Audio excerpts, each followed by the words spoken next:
आगे बढ़ेंगे। जैसे जैसे आरजीकर मामले की जांच तेज हो रही है, अस्पताल अधिकारियों द्वारा कवर अप के सबूत अब खुलकर सामने आ रहे हैं। टाइम्स नेटवर्क ने आरजीकर के एक अधिकारी और पीड़िता परिजनों की बातचीत की रिकॉर्डिंग को एक्सेस किया। यह रिकॉर्डिंग उस दिन की है जब परिजनों को पीड़िता का शव मिला था।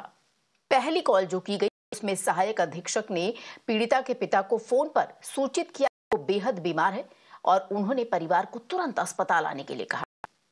इसके साथ ही अधिकारी ने बातचीत के दौरान कहा कि उसे नहीं पता कि पीड़िता के साथ हुआ क्या है।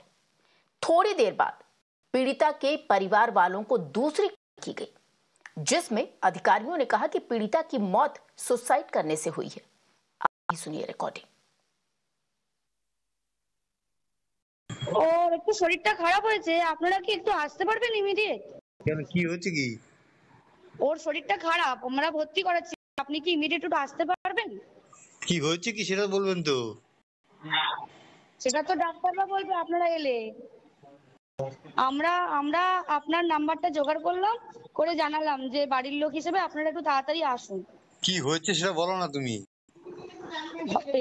পেশেন্ট শরীরটা খারাপ, ভর্তি হসপিটালে, বাকিটা আপনারা এলে ডাক্তার বলবে। জ্বর হয়েছে, আপনারা একটু আসুন, জলদি চলে আসুন, যত তাড়াতাড়ি পারবেন। কেন, খুব অবস্থা খারাপ? খুব অবস্থা খারাপ, খুব অবস্থা খারাপ, একটু তাড়াতাড়ি চলে আসুন। উনি সুসাইড করেছেন, হয়তো কিছু মারা গেছেন। পুলিশ রয়েছে, আমরা হসপিটালে সবার সামনে গেছি, ফোন করছি। तो तमाम खुलासे अब धीरे धीरे हो रहे। इसी बीच